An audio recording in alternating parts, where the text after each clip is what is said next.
제2차 세계대전에 미국과 영국을 중심으로 한 연합군이 분리할 때였습니다.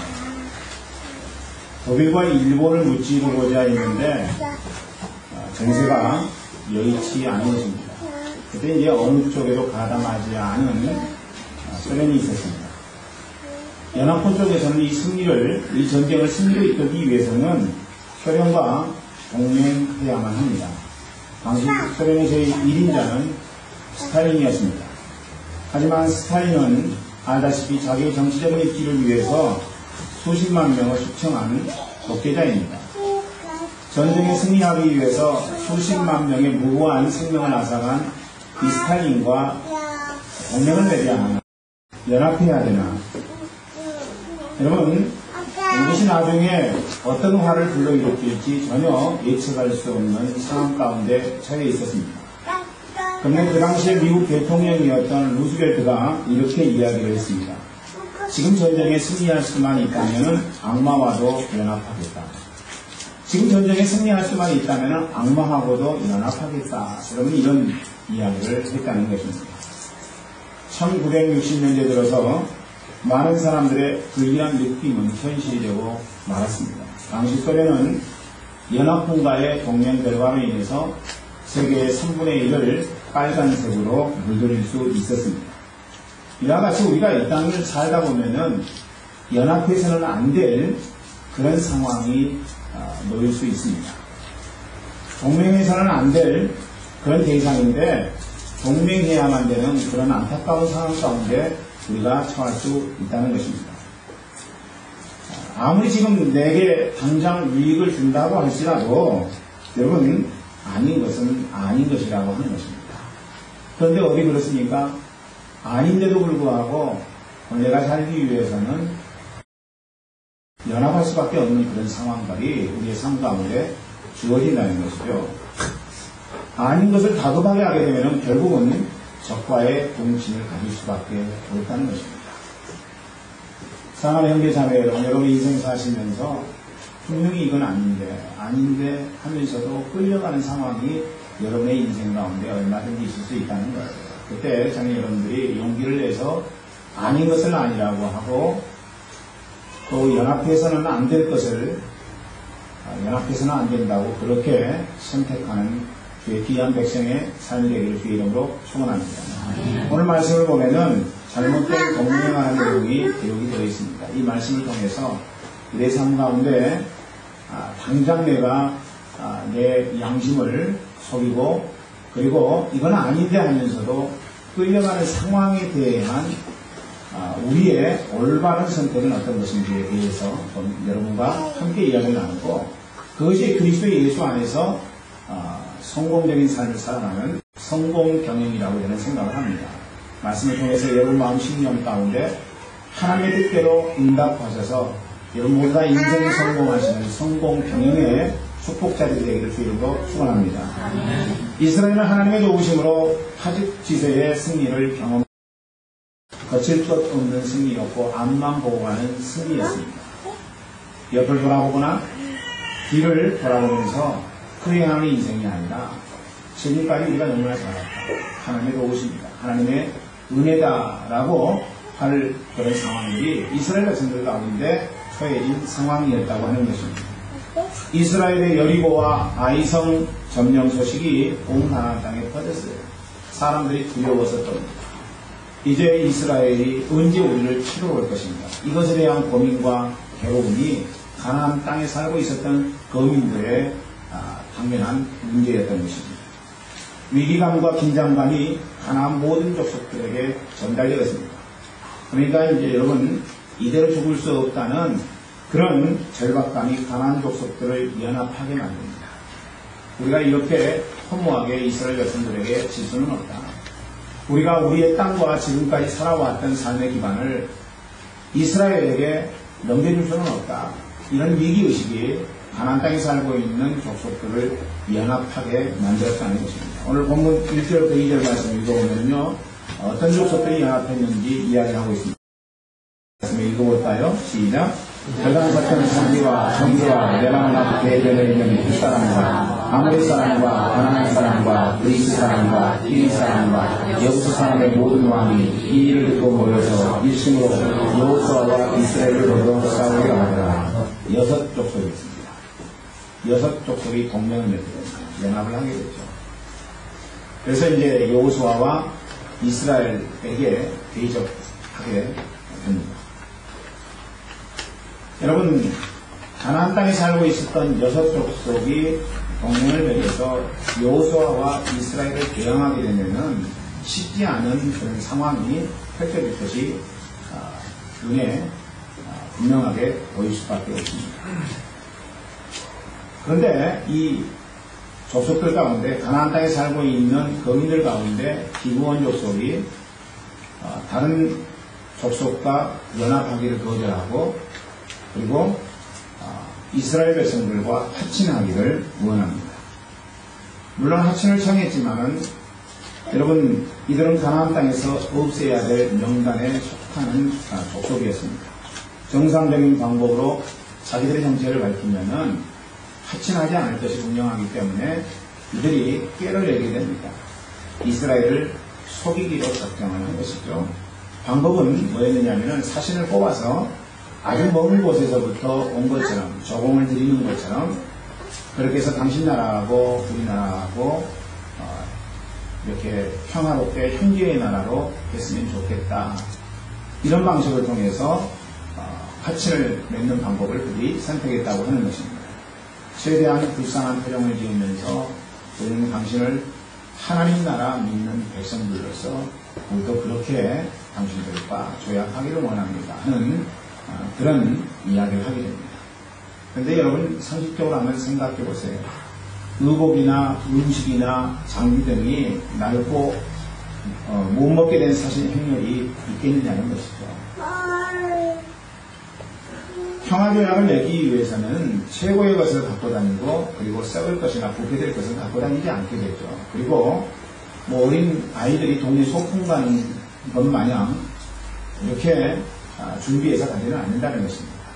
사신형렬은 여러분 많은 사람들이 가는 것이고 그리고 갖고 간 그런 물자나 물건들이 상하지 아니하도록 깨지지 아니하도록 철저하게 준비해서 가는 것인데 조금만 머리를 쓰면 생각해 보면은 지금 이들이 평화조약을 맺으려고 하는 이 평화조약은 거짓 것이라는 사실을 분명하게 알 수 있을 터인데 지금 여러분 이스라엘 백성들은 저들이 위장했다는 사실을 쉽게 파악하지 못하고 저들과 평화조약을 맺고 맙니다. 하나님께서 금지한 화친을 하게 됐다는 것이죠. 그렇다면 그들이 왜 이런 화친을 할 수밖에 없었는가?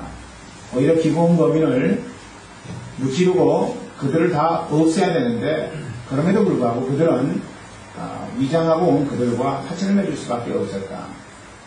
그들이 상황을 제대로 분별하지 못하고 옳지 못한 판단을 한 것은 두 가지 이유 때문에 그렇습니다. 오늘 말씀이 9장 14절 말씀이 그 근거입니다. 우리 같이 9장 14절 말씀 읽어볼까요? 시작. 우리가 그들의 양식을 취하고 어떻게 할 것을 그들과 누리지 아니하고. 두 가지입니다. 오늘 9장 14절의 말씀을 보니까 두 가지 이유 때문에 이스라엘 백성들이 기분범인과 화친조약을 맺으면 안 되는데 화친조약을 맺었다 이렇게 이야기하고 있습니다. 첫째는 뭐냐면요, 그들은 자기들에게 유익한 것이 무엇인가를 생각했다는 것입니다.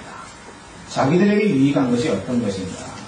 지금 저들이 갖고 온 것들이 있는데 그것을 조공으로 받으면은 우리 민족이 이 가나안 땅에 거주함에 있어서 훨씬 더 지혜롭게 할 수 있지 않겠는가. 그들의 생각이었어요. 그들의 생각이었습니다. 여러분 지금 이스라엘 백성들은 어떤 백성입니까? 하나님 백성입니다.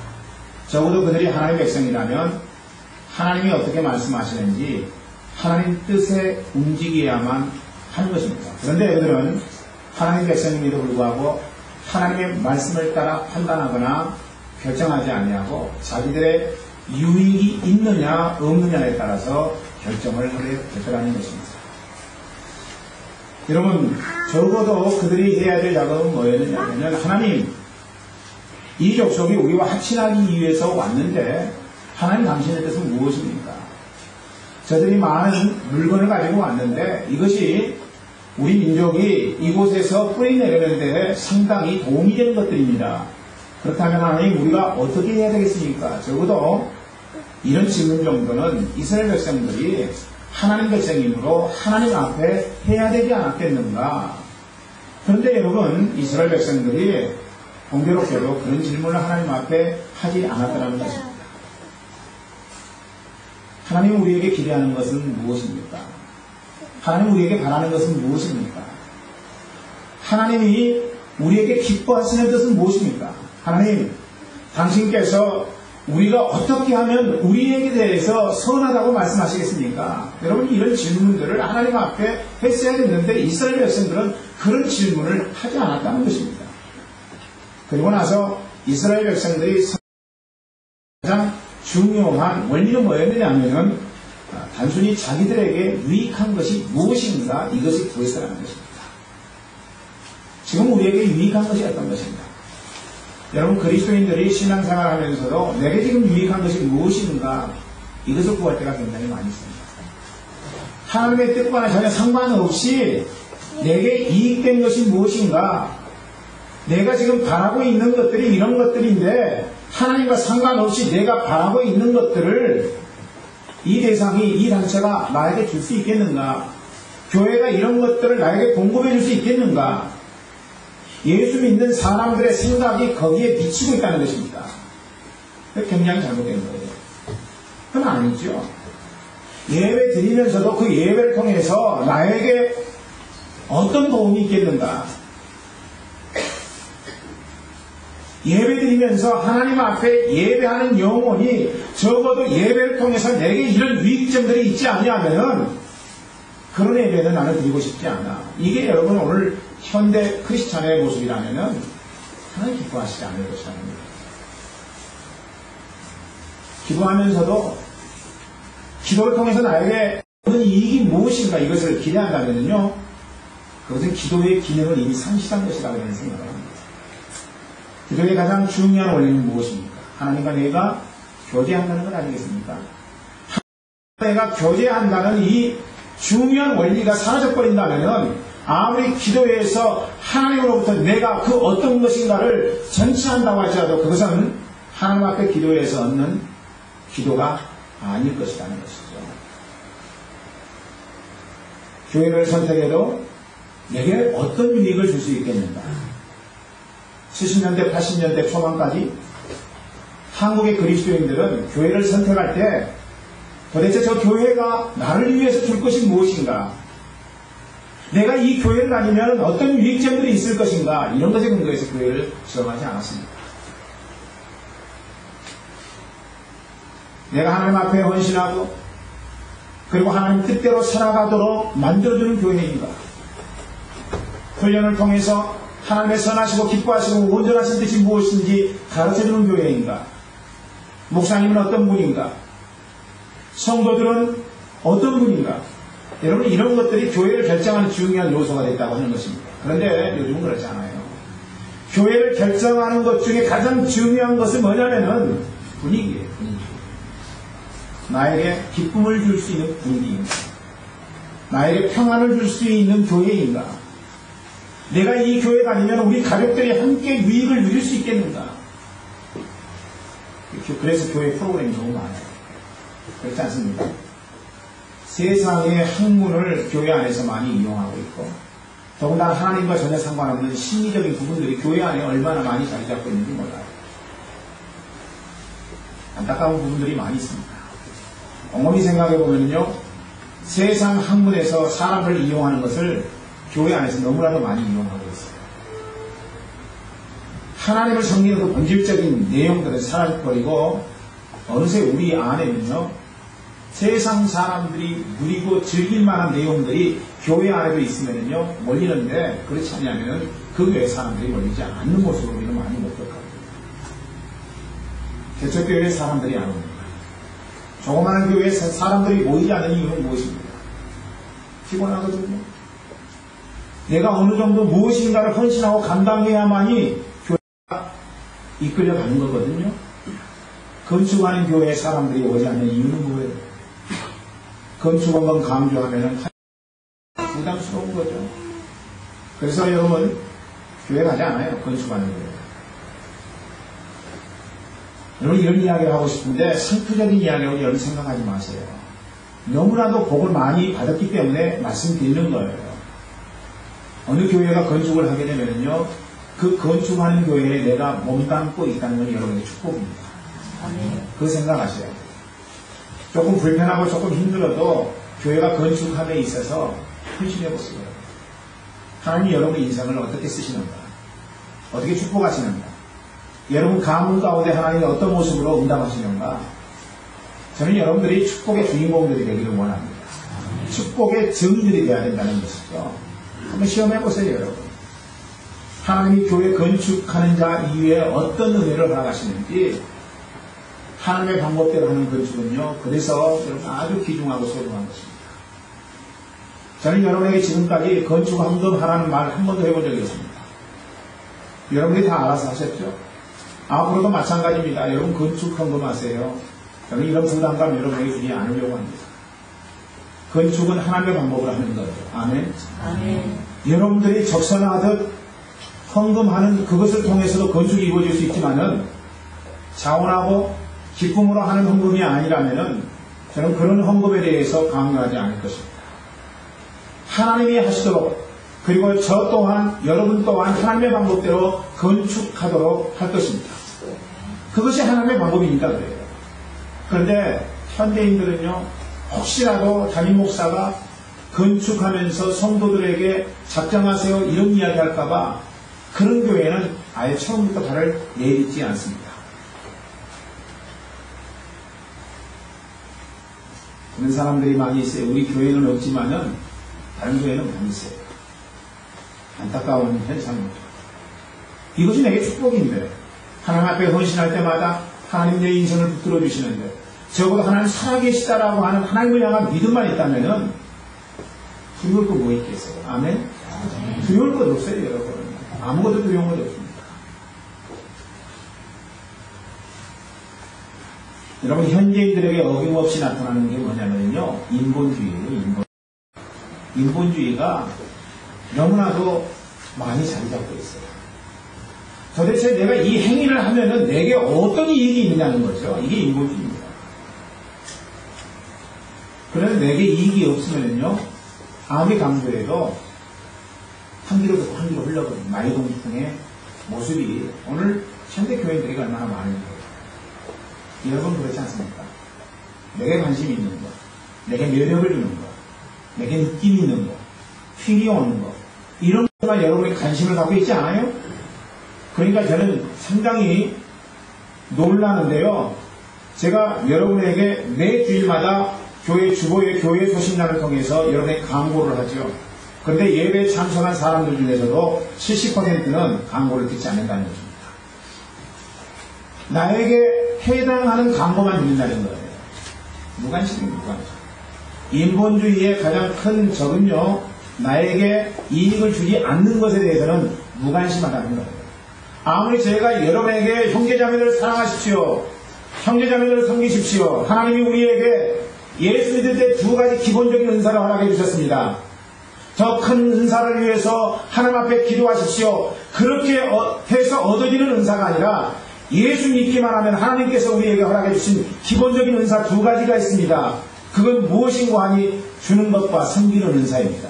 우리가 예수 믿기만 하면은 주는 것과 섬기는 은사는 하나님이 자동적으로 주는 것입니다. 방언의 은사 같은 것은 하나님 방언 주세요, 방언 주세요, 방언 주세요, 이렇게 계속 기도하고 하나님 앞에 구해야만 주는 것인데, 그것도 하나님이 주기를 원해서 주는 것인데, 주는 것과 섬기는 은사는 하나님 앞에 내가 그런 것 달라고 기도하지 않아도 예수 믿기만 하면 우리의 마음 심령 가운데 하나님이 자동적으로 주는 은사가 주는 것과 섬기는 은사라고 하는 것입니다.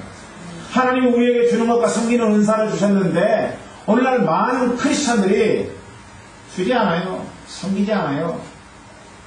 강단을 통해서 선포되는 하나님의 메시지에 응답하지 않더라는 것입니다. 주라고 섬기라고 강조하는데도 여러분 전혀 그런 음성을 내지 않아요.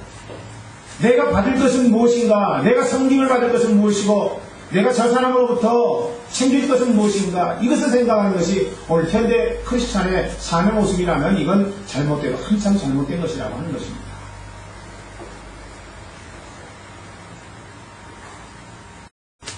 나에게 이익만 되고 남는 장사만 되면은 그 어떤 일도 할 수 있다는 생각. 세상 사람들의 성공 방식은 바로 이거예요. 그렇지 않습니까? 나에게 남기만 한다면 내가 그 어떤 것도 할 수 있다는 생각을 갖고 있는 것이 현대인이라고 하는 것이죠. 그래서 여러분, 방부제를 한 명씩보다 20배, 막 30배 막 이렇게 섞어가지고 물건을 파는 거예요. 그것이 우리 아이들에게 얼마만한 해가 될지 그런 거 전혀 상관없이 인체에 해가 되는 그런 재료로 아이들 장난감을 만드는 것이죠. 자기 아이들에게 먹이라고 하면은 먹일 수 없는 불량품들을 만드는 거죠. 내게 남기만 하면 된다는 생각들이 여러분 세상 사람들의 방식인데 그 방식이 크리스찬들에게도 그대로 적용되고 있다는 사실입니다. 안타까운 일이에요. 하나님의 사람들이 적어도 그렇지 않아야 되지 않을까요? 하나님이 주신 말씀에 근거해서 응답해야 되지 않을까요? 아무리 세상 사람들이 유익하고 가치 있게 여겨도 하나님이 아니라고 하면 아닌 거예요. 아멘? 그렇지 않습니까? 하나님이 아니라고 하면 그건 아닌 거예요. 내가 얼마든지 변명할 수 있고 내가 얼마든지 인위적으로 이게 하나님의 뜻이라고 이야기한다고 할지라도 내가 내 양심을 속이고 있다는 사실을 느낄 수밖에 없는 거 아니겠어요? 여러분? 하나님이 아니라고 한 것은 아닌 것입니다. 하나님이 아니라고 했는데 여러분 인간적인 유익을 먼저 앞세우는 것은요, 그거 망하는 짓이에요. 저는 우리 교회 모든 성도들이 망하는 선택하지 않기를 소망합니다. 우리는 그 경우를 여러분 루세에도 보지 않습니까? 눈에 보이는 선한 것을 쫓아갔을 때 그의 인생은 결국 망하고 말았잖아요. 그렇지 않습니까? 하나님이 살아계신 말씀대로 응답하여 인생길을 그렇게 살지 아니하고 내게 이익이 무엇인가 그것을 쫓아갔을 때 그 안에는 망부석이 되고 말잖아요. 그렇지 않습니까, 여러분? 그리고 그 두 딸은 아버지에게 술을 잔뜩 먹인 다음에 근친상간하고 이 땅에 생기게 된 족속이 암몬과 모압 아닙니까? 끊임없이 이스라엘을 괴롭혔던 모압과 암몬입니다. 하나님 말씀대로 순종하지 아니하고 자기의 이익을 따라서 인생길을 가면은 그 끝이 결국 이렇게 망하고 만다는 것을 성경은 우리에게 보여주기를 원합니다. 내 인생의 동의입니다.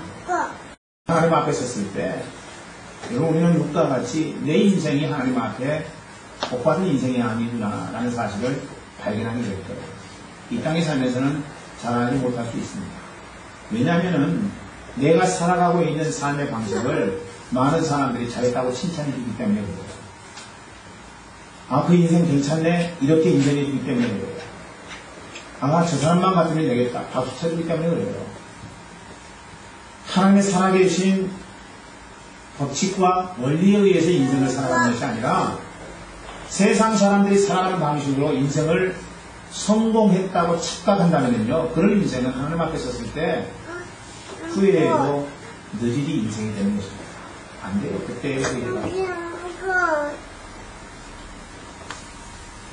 한 사람을 더 들라고 한다면요, 여러분, 있겠습니다. 사울을 들 수 있어요. 여러분, 사울은요, 노량물의 마음이 기울어서 하나님의 명령을 거부했습니다. 그래서 전쟁하고 나서 자꾸자꾸 전쟁 획득한 물자를 챙겼죠.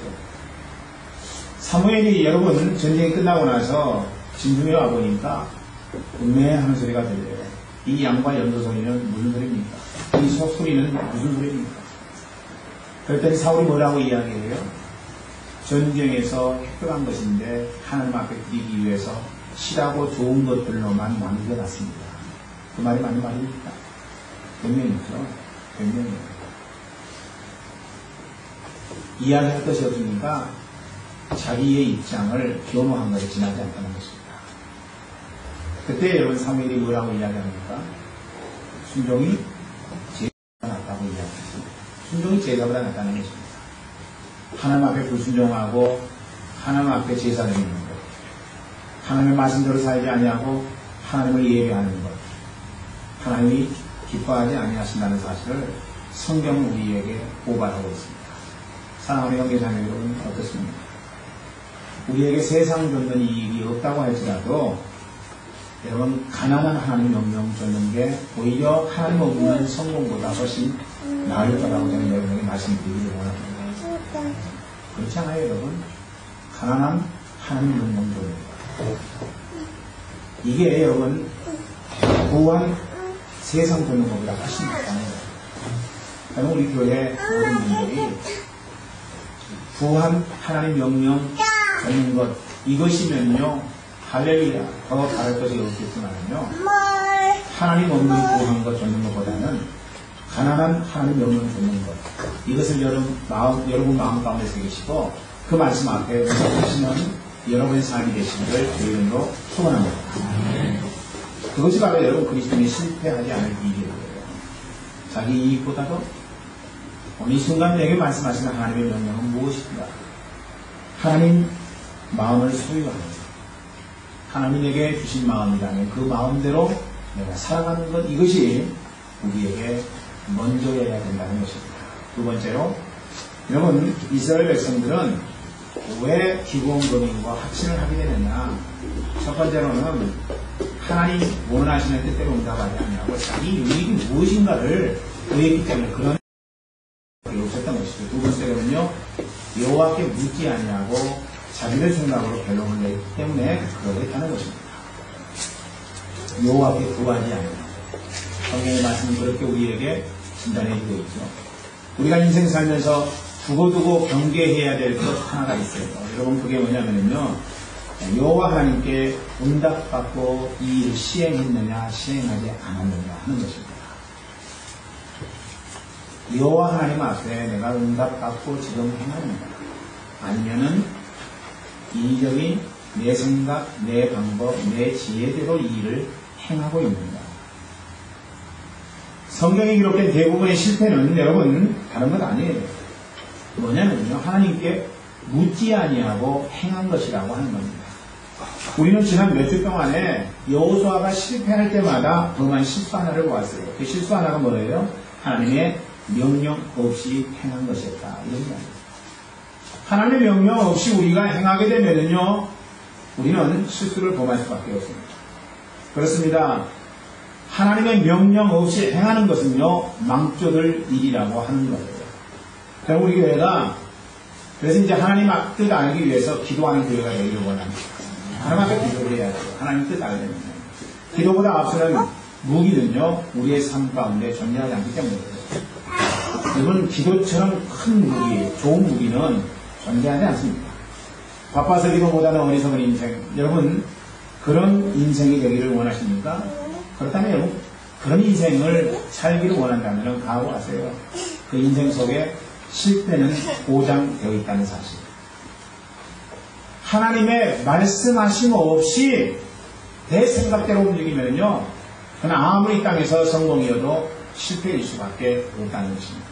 눈에 보이는 것만 보고 쫓아가는 인생이 되서는 안 된다는 거예요. 그래서 여러분 하나님의 뜻을 모르세요.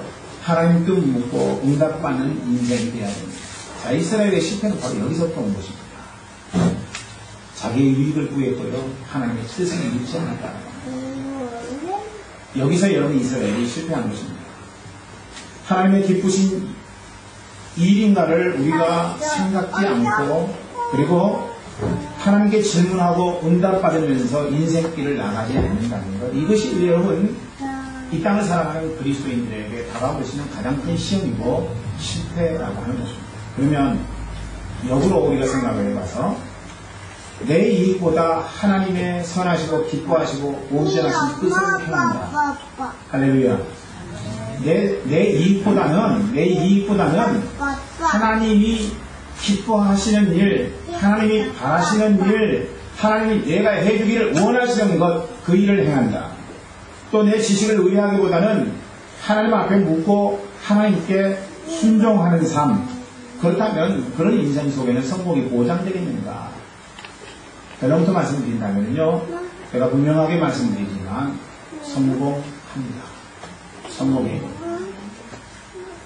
여러분 선택해보세요. 그렇게 하고서 성공하지 않는다면 저에게 따지세요. 그러면 제가 이야기해 줄게요. 무엇이 문제, 무엇이 잘못됐는지 여러분에게 제가 이야기해 드릴게요. 그러면 적어도 내 이익보다 하나님의 기쁘신 뜻, 그리고 내가 내 자유로 행하지 아니하고 하나님 앞에 묻고 하나님이 내 인생 가운데 말씀해 주실 때 그 말씀 앞에 순종하고 응답하는 삶, 그런 인생 속에는 하나님이 성공을 이미 보장해 주셨다는 것입니다. 그것을 믿는 믿음이 하나님의 역사를 이루는 원동력이 되는 거예요. 이것과 관련하여 본문에서 보여주는 성공 경영의 지혜 몇 가지를 여러분에게 말씀드리기로 합니다. 제가 앞에서 이야기했던 두 가지, 여러분 내 이익보다 하나님의 이익을 추구하고, 그리고 내 생각보다는 하나님의 생각이 무엇인지를 묻고 하나님 앞에 응답하는 것, 이것이 하나님과의 수직적인 관계입니다. 그런데 제가 지금 말씀드리고자 하는 것은요, 수평적인 관계성 속에서 우리가 준비해야 될 것들을 이야기하는 것입니다. 성공 경영의 지혜입니다. 첫째로는요, 세상 사람들을 파악하라고 합니다. 세상 사람들을 파악해야 됩니다. 여러분, 이게 균형이 안 맞는 사람이 있어요. 어떤 사람들은 이 부분에서는 굉장히 강합니다. 세상을 파악하는 데는 굉장히, 그런데 하나님의 뜻을 묻고 하나님 기쁘신 일을 행하는 것에는 제로인 그런 인생을 사는 분들도 있습니다. 또 어떤 분은요, 하나님 뜻 묻고 하나님 기쁘신 일을 위해서 행하지만은 이 세상적인 지혜가, 성공 경영의 지혜가 없어서 인생 낭패를 보는 사람들도 있다는 것입니다. 그래서 양자가 여러분 우리는 균형 있게 수직적인 것과 수평적인 것들이 균형 있게 이루어져야 된다는 것입니다. 믿음이 좋다는 사람들 중에 이 여러분 세상 사람들에 대해서 파악하지 못해서 낭패를 보는 경우가 상당히 있을 수 있다는 겁니다. 그건 안 된다는 것이죠. 그래서 세상 사람들을 파악해야만 되는 거예요. 성경 경영의 지혜입니다. 기브온은 이스라엘 족속들을 미울 정도로 잘 파악했습니다. 그러므로 협상 테이블에서 이스라엘을 주도권을 가지고 요리했다는 것입니다. 이게 여러분 기브온 거민의 모습이었습니다. 반면에 이스라엘은 기브온이 누군지, 어떤 족속인지, 어디서 거주하고 있는지 전혀 알지 못했어요. 사전 정보가 없었다고 하는 것입니다. 알지 못하니까 실패할 수밖에 없는 것 아니겠습니까? 여러분, 신천지가 오늘날 교회를 아는데요, 놀라울 정도로 알고 있습니다. 한국에 가면은 과천, 대전, 광주 이런 데에 신천지가 얼마나 여러분 크게 여러분 이용하고 있는지 몰라요. 여러분, 신천지가 교회를 이미 다 파악하고 있어요. 어떻게 하면은 교회를 넘어가게 할 것인가? 어떻게 하면은 사람들을 신천지 이단 안에 있게 할 것인가? 이걸 여러분이 너무나도 잘 알아요. 그런데 우리는 신천지에 대해서 잘 몰라요. 여러분, 한 가지만 얘기하면은 요즘은 신천지가 사람을 개인적으로 전도하지 않아요. 어떻게 전도하는지 아세요? 70명 내지 150명 되는 교회를 통째로 먹어버립니다. 어떻게 먹느냐면요, 한 서너 명이 교회에 들어와요. 교회에 들어와서 죽도록 충성합니다. 목사님한테도 잘하고요, 교회에서 전도도 얼마나 잘하는지 몰라요. 전도를 잘하니까 그 전도하는 사람이 다 신천지 요원들이죠. 데리고 와요. 그리고 그들이 새벽 예배 안 빠지고요, 수요일날 3일 예배 안 빠지고요, 목요일날 금요 찬양 기도에 안 빠지고요, 그렇게 열심히 하니까 인정을 받기 시작합니다. 목사님에게도 얼마나 선물을 잘하고 철저히 여러분 목사님 섬기는 모습으로 응답을 하니까 목사님이 그들을 보면은 그냥 두 손 두 발 다 드는 거예요. 아, 아무개 집사님은 대단한 믿음이에요. 이렇게 평가를 하는 거예요. 어느 정도 목사님으로서 신뢰를 받으면요, 그 다음 작업하는 게 있어요. 뭐를 작업하는지 아십니까? 목사님 주위에 철저하게 목사님에게 헌신하는 사람이 어떤 사람인가, 이걸 파악하는 거예요. 부목사님이 있는데 부목사님이 목사님 오른팔이다. 그러면은요, 지나다니면서 목사님에게 한마디씩 합니다. 아, 목사님, 우리 부목사님 왜 그러는지 모르겠어요. 한 번, 두 번, 세 번. 여러분, 그렇게 이야기하면은요, 목사님이, 아, 우리 부목사님 그래도 믿음 있는 분이야. 이렇게 생각하면서 넘어가는데요. 4번, 5번, 6번 지나가는 성도들마다 아, 우리 부목사님 문제예요. 이렇게 이야기하면요. 헷갈리기 시작합니다. 헷갈리기 시작하는데 그래도 계속해서 이야기하게 되면은 결국에는 우리 부목사가 좀 문제가 있는 것 같아요. 이렇게 생각하기 시작하고요. 그러다가 결국에는 부목사를 내보내게 됩니다. 그러면 그 다음 작업이 뭔지 아세요? 목사님 오른팔을 목사님으로부터 분리시켜 놓으면요. 그 다음에 목사님을 대항해서 사람들의 마음을 빼앗을 만한 사람들이 어떤 사람인가 그걸 파악하는 거예요. 그래서 그 사람들을 일단 포섭하기 시작합니다. 포섭에 물건도 갖다 주고요. 선물도 해주고요. 칭찬도 해주고요. 아이, 장로님만 있으면 우리는요, 마음이 너무너무 평안해요. 기뻐요. 즐거워요. 감사해요. 장로님, 어쩜 그렇게 믿음이 좋아요. 여러분, 교회 중추적인 인물 하나를 포섭하기 시작합니다. 그리고 이제 이 사람을 포섭했다 치면은요, 어떤 문제를 터뜨리게 되는 것이죠. 목사님의 문제를 터뜨립니다. 이를테면 이런 거예요. 우리 목사님 설교 못하잖아요. 너무 못해요. 한 번, 두 번 설교, 그런 설교 듣는 거 지겹지 않아요. 여러분도 제 설교할 때 그런 느낌 받습니까? 그러지 않기를 원합니다. 부러십니다. 사람들에게 우리 목사님 설교가 어떻다 저렇다 이야기하기 시작하는 거죠.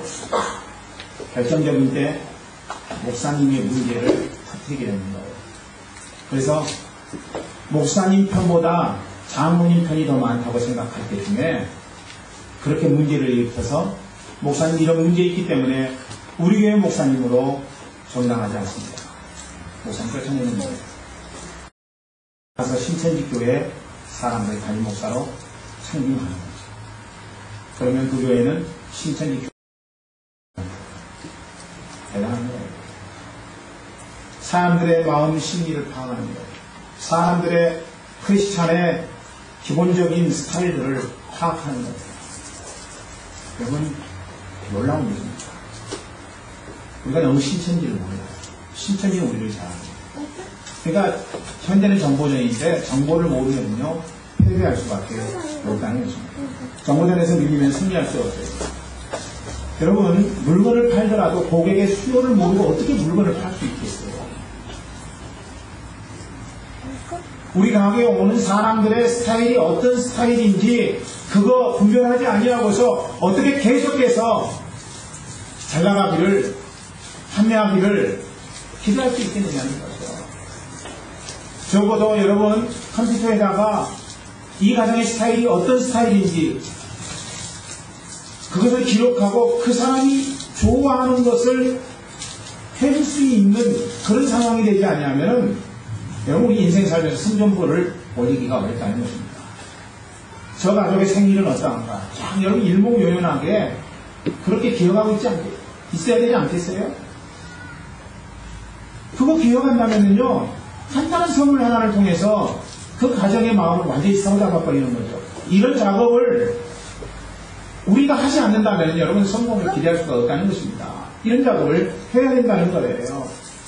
믿음으로만 불로만 이렇게 한다고 해서 여러분 성공하기가 쉽지 않아요.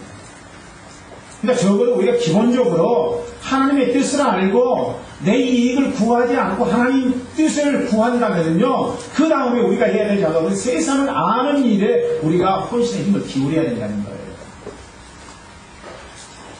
지난번 어떤 집사님 한 분이 저희 현민이 진로에 대해서 이야기를 해주면서 목사님 꼭 애국으로만 또는 한국으로만 가려고 하지 말고 여기 체코에서도 괜찮은 과가 있는데 저는 약대를 추천하겠습니다. 이렇게 이야기를 해주시더라고요.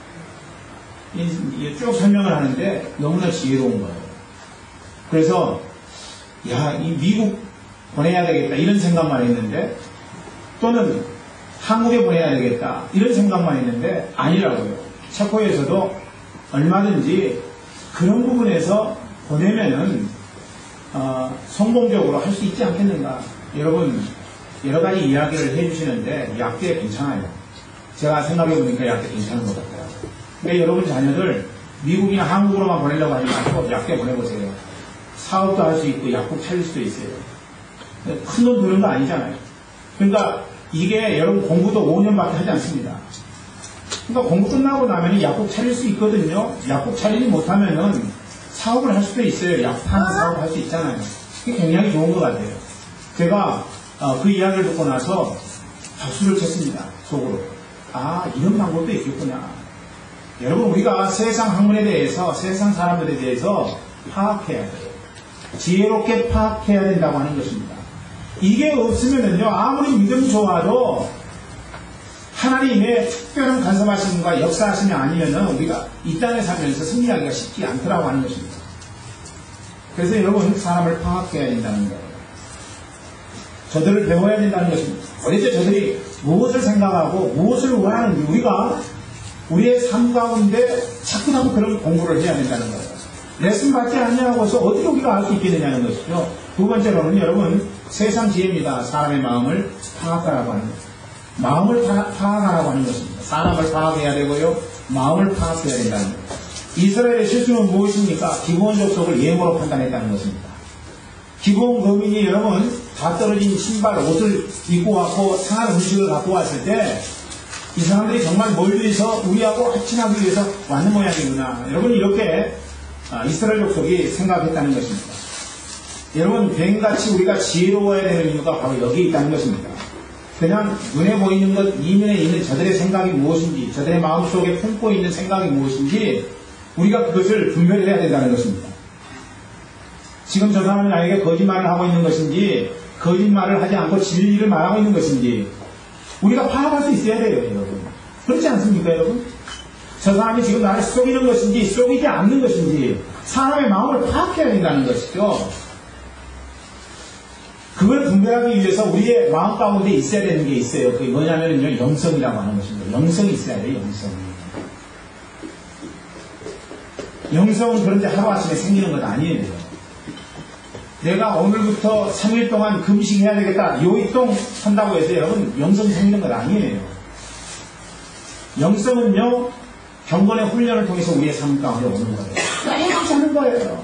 내가 힘들고 귀찮지만, 그렇지만 내가 영성을 위해서 이 훈련을 하지 않으면 안 된다라고 하는 생각을 우리가 가져야 된다고 하는 것이죠. 여러분, 그렇지 않아요? 새벽기도 나오기 싫지만은 누가 새벽기도 나오고 싶겠어요? 목사도 나오기 싫은데 성도는 얼마나 나오기 싫겠어요?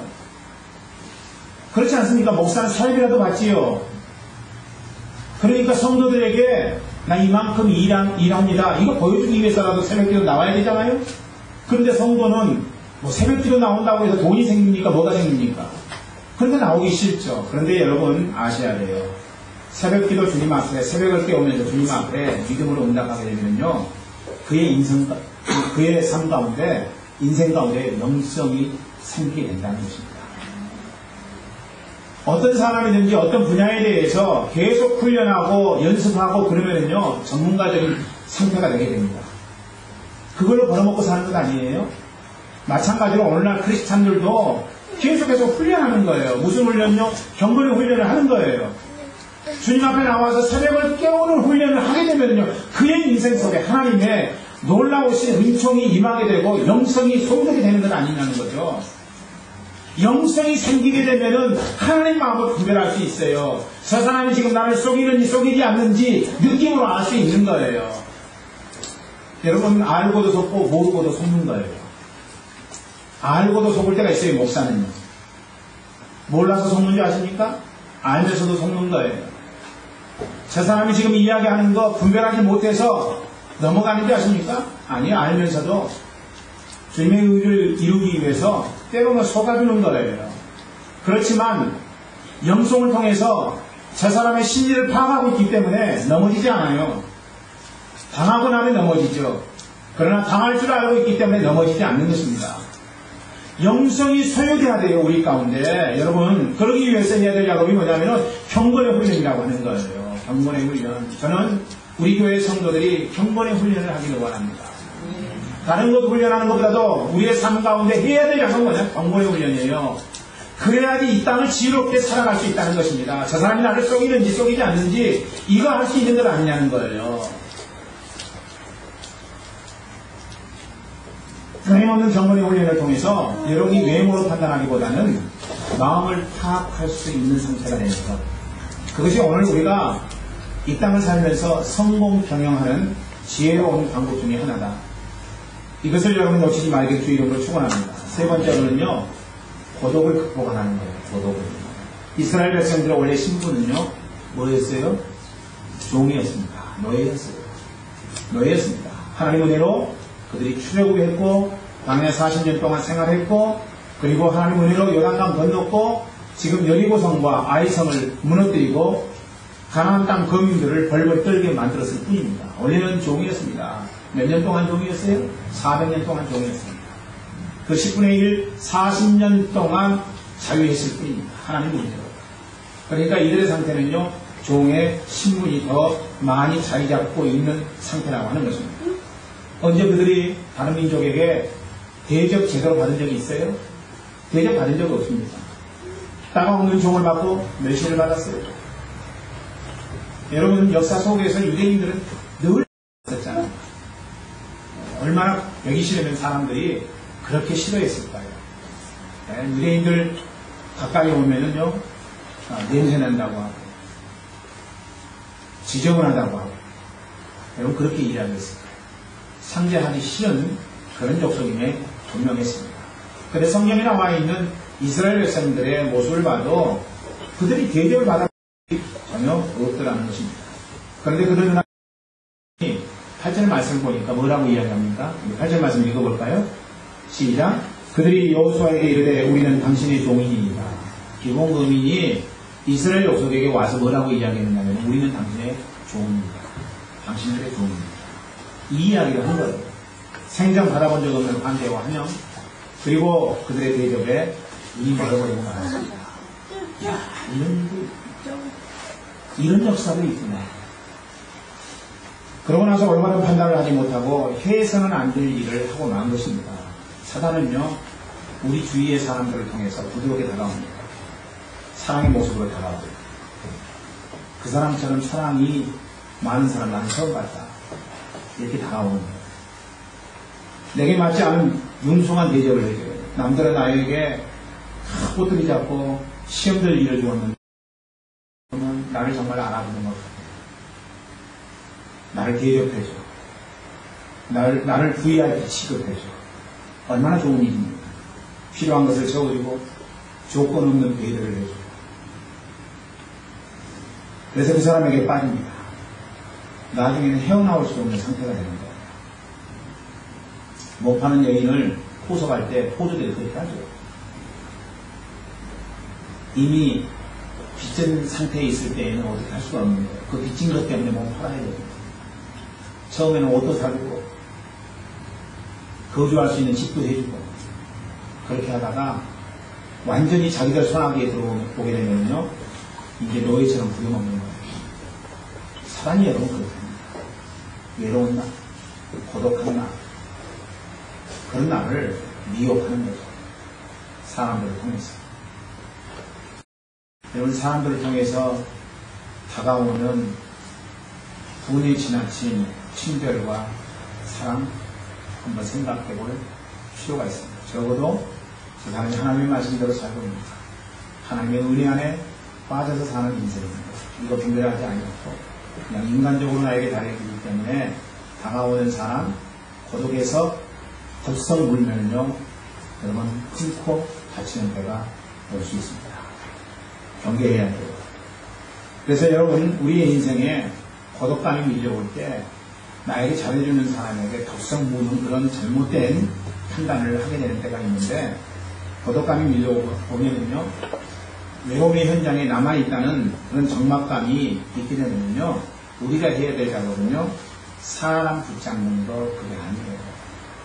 고독감이 있을 때 우리가 붙잡아야 되는 고백 한 가지가 있는 것은 뭐냐면요, 나의 힘이 되신 여호와여 내가 주님만 사랑합니다.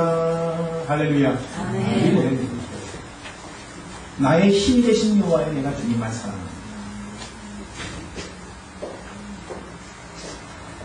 마치 여러분 시편에서 젖된 아이가 엄마 품속에 고요함 속에 있듯이 더 이상 젖을 먹기 위해서 엄마 품속에 있는 게 아닙니다.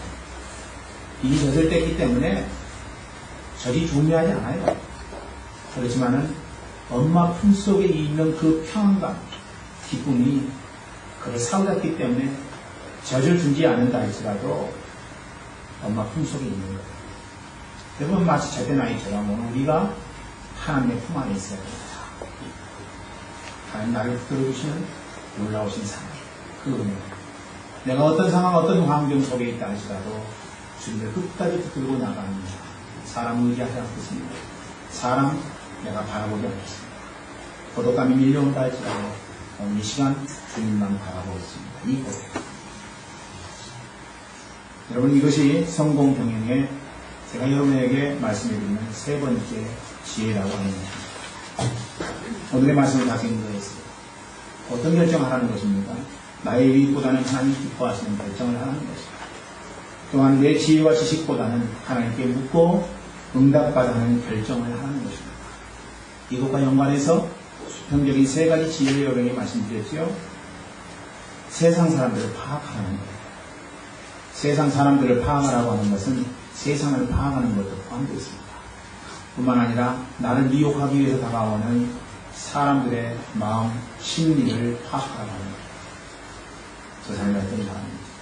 어떤 마음을 품고 나에게 다가옵니다. 세 번째로 고독을 주님 안에서 극복하라고 하는 거예요. 여러분 모두 성공을 경영하는 하나님의 백성, 위대한 하나님의 사람 되기를 개인적으로 소원합니다.